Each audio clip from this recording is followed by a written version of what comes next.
Welcome to the Suffering Meatball Chronicles, the podcast where we relive the sound and the sweet chaos of live music. We are your hosts, Johnny Epiphone, and I'm Rob Henry. And here's the deal. This show is all about concerts we've seen, the stories we've lived, and the moments that made us feel alive, even if the details are a little fuzzy. We may not always remember the exact dates, the full set lists, or even the band names. Please don't judge us. But we remember how it felt, from tiny dive bars to massive stadiums, from legendary acts to that one guy with the harmonica. This is our passion for live shows, loud nights, and the beautiful mess of music fandom. So grab a drink, settle in, and let's stumble down memory lane. Because even if the facts aren't perfect, the vibes are. Heavy heart that we are among the millions of people that mourn Ozzy Osbourne. Johnny and I decided that we would just come on here and talk about our experiences of Black Sabbath so that all the thousands and millions of people that adored Ozzy at whatever level connect to us, because he influenced us as much as all the great idols in the metal music that we love. He was, I gotta say, I'm getting tired of people calling him the Prince of Darkness. I mean, he had the reputation of the Prince of Darkness, but the dude was just full of light and life when he was with us. I never personally met him. I only knew him as Ozzy, the stage guy, Black Sabbath. Right. But I never had the opportunity in my career to cross paths with the man. Me neither, unfortunately, but it's just seeing him on TV. I never watched the Osbournes because I thought that was kind of hokey. But I did. I can't say that I remember a lot of it, but I mean, that was like the original reality show. No one had ever seen anything like that. So of course I was drawn to it. Yeah. But I just remember Ozzy and Jack's World Detour, and that's where I was like, Ozzy's a really well thought out guy. And yes. he knows what he likes, and I just thought that was cool, them traveling America. And yes, that show was definitely done better than the original Osbournes. Yes. Where it just seemed like chaos, But anyway. Sharon! So don't really know what to say. Again, Ozzy has meant a lot to a lot of people. And we're no different than those lots of people. I remember being very young and having a vinyl copy of Masters of Reality, and it changed me. And when my parents were around, it was so loud in that bedroom that I literally blew 2 pairs of speakers with that one album. Wow. Yeah. So then I went to headphones and was just blowing out my ears instead of buying new speakers, because I listened to loud Black Sabbath. Yeah, my first introduction to Sabbath, other than of course like Friends and radio. Well, they didn't really get much radio play back then. They got album rock would play them in the 70s, right? Yeah. Like you'd maybe hear Iron Man or Paranoid, maybe even Paranoid, but that was about it. Nothing of the Dio years or anyways. Yeah, those great bands that followed that were Black Sabbath, post Ozzy. But go ahead, Johnny. Sorry, I just lost train of thought. I just, you were talking about radio. They never got any radio play except for in the 70s, when the format of radio was completely different than it is now. Yes. Because they would play anything. It was album rock. They would put on albums and play cuts from albums. So it was done very differently. But they were always mentioned it with with a bit of respect, like Sabbath, Black Sabbath, the original heavy band, the original metal band, really. I mean, they kicked it off in 1970. Yes, they did. They And did. Ozzy was a big part of that. Yeah, and he also got a lot of crazy press for shenanigans that he did throughout the years. I know everybody knows the bat incident. Yes, I'm tired of hearing about the bat. It's like, yes, everybody we know knows about the the bat. Alamo. We know about the Alamo. Those are just the things that he got called out on along the way for doing, insane stuff. I mean, I know the story of the bat. He thought it was fake. It wasn't for some reason. Yeah. Someone brought a dead bat with him to a Black Sabbath concert. It was actually live, and it bit him when he bit it. Really? Yeah. I don't know how. You couldn't get a live bat into a concert these days. I don't think. No, that's who would do that anyway? Who would want to do that? I don't know, man. He had some deranged fans. I've got a friend who was at an Ozzy show, and for whatever reason, she had a big crucifix on her belt, and she decided, for whatever reason, to throw it at the bass player, which at the time was Robert Trujillo. Oh, really? And she threw the cross at him? She threw the cross, hit him. He had to get stitches. And No way. Yes. Was that big of a cross? Yes, it was. And and she was that close? So is your 5-inch cross? Yeah. 4-inch cross? He had to get stitches. Ozzy was like, oh my God. He was a little freaked out. I'm sure Robert was more freaked out. But wow. And when was this again? This was in early 90s. She said, I figured that the statute of limitations has run out, so I can tell people about this now. She didn't want to get sued or arrested or anything. Wow. So they didn't know who threw it. All of a sudden, he was just standing there with this cross stuck to him. Where did it hit him? Hit him in the face, actually. Oh, dude. I know. Wow. Why would you do that to your musical idols? Yeah. Why would you? That's wow. She says, to this day, I don't know why I did it, but she said she was tripping on LSD, so that might have had something to do with it. Okay. There it is. The truth comes out. The truth comes out. Okay, now I believe the story. Before I was having a hard time believing that story, Johnny. But okay, chalk that one up to LSD use at a Black Sabbath concert or Ozzy show or whatever it was. Ozzy, right? Right. Yeah. About the craziest story with Ozzy for me was, and you unbeknownst to me, were at this show, which was my first, really. I did get to see Black Sabbath in the 70s because I was a little kid. Me too. Yeah, I was a little kid, but we did go see Ozzy on his solo tour in 1986. And I was there April 16th. So you must have been at that April 16th show at a lovely hockey arena in Landover, Maryland, called the Capitol Center. Yes, the Cap Center. As time went on, I realized that place was not built with the best acoustics for bands. It was a barn. It was a sports barn. And that was the tour that was being supported by Metallica. And this is Ozzy is the biggest tour you could be on. And for that tour, and I think, for 86 at least, they supported Ozzy. Yeah, and I got to say, Ozzy was always really good about his support acts, like being in touch with who was up and coming and getting them to open up for him. I mean, he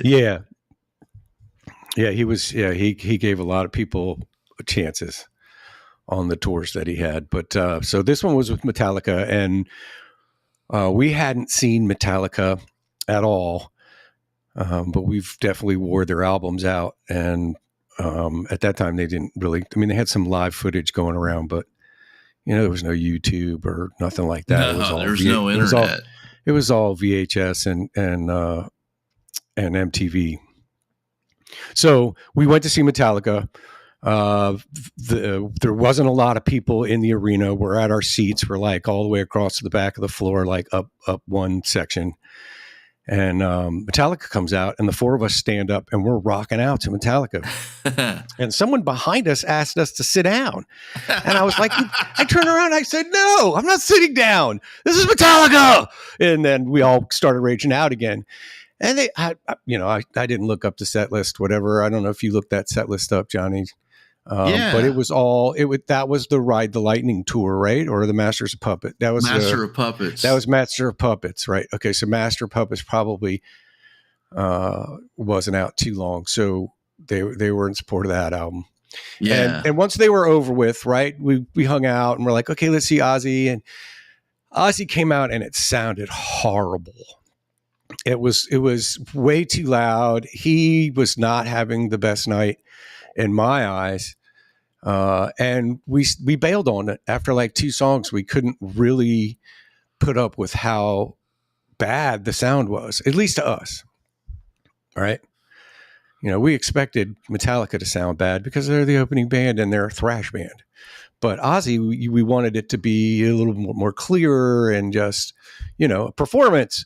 But it wasn't. It was more like a loud, obnoxious rock show. And we weren't into it. So we left. And we had the great idea that we would go find the tour buses and knock on the tour bus doors looking for Metallica. So we did that for about 40 minutes to an hour. And then we went back in and saw the end of the show. But yeah, we wanted to meet Metallica so bad that we were knocking on random bus doors to see if they were in there and we could party with them. That's very cool. I had a similar experience with that show where there was people there definitely to see Ozzy and not Metallica and who did not enjoy Metallica like I did. Yeah, I remember the sound was not very good. He had a good band though. Jakey Lee, of course, was still in the band on guitar, and Vinny Appice was playing drums for him. I believe was Geezer playing bass with him then, or I'm not sure, to be honest. Yeah, you got me on that one. I don't. My Black Sabbath trivia probably isn't as good as it should be. Yeah, Geezer would pop up on Ozzy tours every once in a while. I can't remember if he was playing with him as early as '86 or not, or if it was maybe Bob Daisley on bass or somebody else. Yeah, that was the Ultimate Sin tour for Ozzy. Yeah. So that was his third LP. That's the one that really had all the fourth. That one got serious radio play. There were some great songs on that album. Terrible cover on the album, though. I always thought, anyway. So the set list for Metallica on that tour was Battery, Master of Puppets, For Whom the Bell Tolls, Ride the Lightning, Welcome Home, Sanitarium, which was one of my favorite songs by them, Seek and Destroy, Creeping Death, of course, Am I Evil, and Damage, Inc. Which were encores. They actually got encores as an opening act. Yeah. Well, they were that good back then. Yes. That's how good Metallica was. But anyway, we're here to talk about Ozzy. We're, mourning the death with him, or with everybody of him this weekend. I've heard some really great radio stuff. I've seen a lot of cool stuff online. People, remembrances.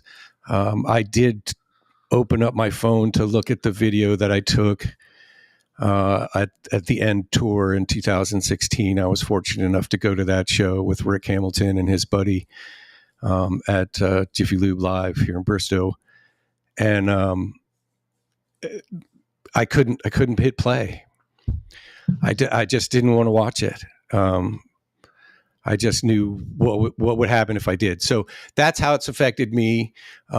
We just wanted to remember Ozzy and honor Ozzy as an artist and a creator and a nutbag and a weird old guy and that dude that snorted ants and was out of his mind, but made it to 72,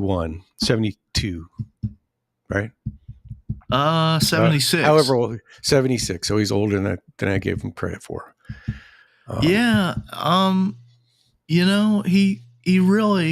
He transcended the music world. I mean, he was a pop icon because of the Osbournes, and just he was a bigger than life celebrity. And I was shocked when I heard the news. I know he wasn't in the best of health, but he looked pretty good at the show on July 5th. And the fact that he passed, just a little over 2 weeks after that, I was shocked. What a way to go. Yeah. What a way to go. And you and I bought the stream and put it on the big 50-inch TV here at the house. And you and I watched pretty much the whole thing. I think you missed Mastodon, but other than that, you saw everything else. And then my neighbor, Bill, came over and watched Sabbath with us, Ozzy and Sabbath with us too. And I think my son was sitting in the chair. Yes. And it was one of those things where I told Johnny, I said, if you'll drive over here, I'll pay for the stream. And I had forgot that I said it. And then you called me like 2 days later, I'm coming over. I'm like, oh, okay. And I had to go figure out, I know I had seen that the stream was available. I just had to figure out how to pay for it and all that stuff. So I got it going, and I'm really glad I did. I have a lot of respect for all those people on that stage, including Ozzy. And what a way to go. Typical Ozzy fashion, doing everything his way. Yeah. On his terms. Yeah. On his terms, how frail was the man there on stage that we saw that gave everything one last time to say, and you could goodbye. Tell that he was giving it his all. I mean, he was sitting, but he was acting like they had him strapped in. Yeah. They literally strapped him to the chair because they didn't want him to fall over, which is kind of funny to itself. And going back to Bristow, I mean, you living in Manassas, the OzzFest was in your backyard all those years. Yes. And I counted 4 that I was at. Wow. They typically came every other year. And I can account for 4. I remember a few of them better than others. I think it was 2004. There was a pit on the lawn for Slipknot, and yours truly decided to jump into that pit, and I'm jumping around. And I guess whoever I was with, Mike or whoever I was with, jumped in with me, and I got a hard forearm to my jaw, and it chipped a tooth and gave me like a concussion. And I limped. The guy that hit me, I went straight down. He saw what he did. He grabbed me, picked me up, and handed me my hat and my glasses and pushed me back into the mosh. So I just kind of made my way around, and I had to sit down. I mean, it was a concussion, and I didn't know. And I had to go sit down. So I snuck my way into the pavilion and sat there and listened to Marilyn Manson while trying to drink some water and get the concussion fog out of my brain to go back to watch Black Sabbath. And that was I think that was the tour where Judas Priest was with him. Oh, wow.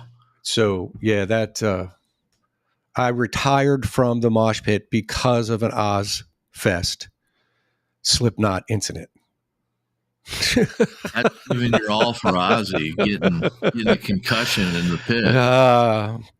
Well, it was for Slipknot. Oh, yeah. For Slipknot.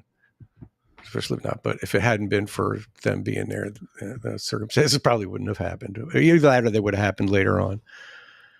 But yeah, so that's about really. I mean, we could talk about Black Sabbath for hours. You know, we could do that.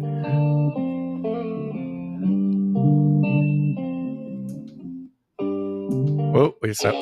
That's what I wanted. I'm getting ready to blow my little Bluetooth speaker.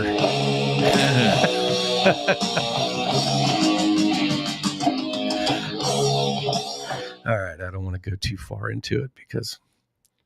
Yeah, I was just watching with another friend of mine this Black Sabbath live in Brussels in 1970 video. Wow. I have. I have a copy of that for you, by the way, too.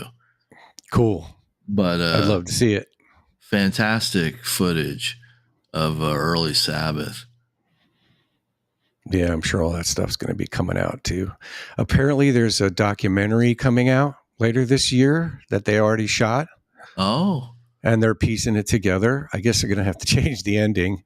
Yeah. Which is sad. But yeah, that was in the works. I don't know many details other than I read something about that they were putting together a documentary about Ozzy.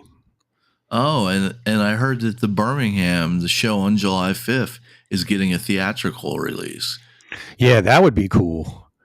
I would, if Lamb of God makes a cut, I would go and watch Lamb of God in the theater at that show because that was such a great set that they did.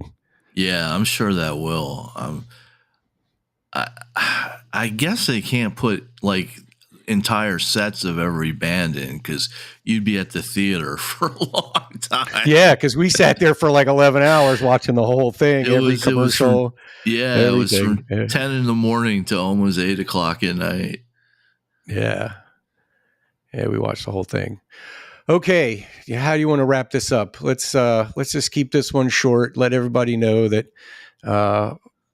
we're no different than all the other metalheads out there that mourn the passing of Ozzy Osbourne and still revere his legacy and him being an artist and the man that he was. There'll never be another artist like him. No. He was the first and the last. Yeah, that's my heart. Thanks for everything, Oz. You were one of a kind.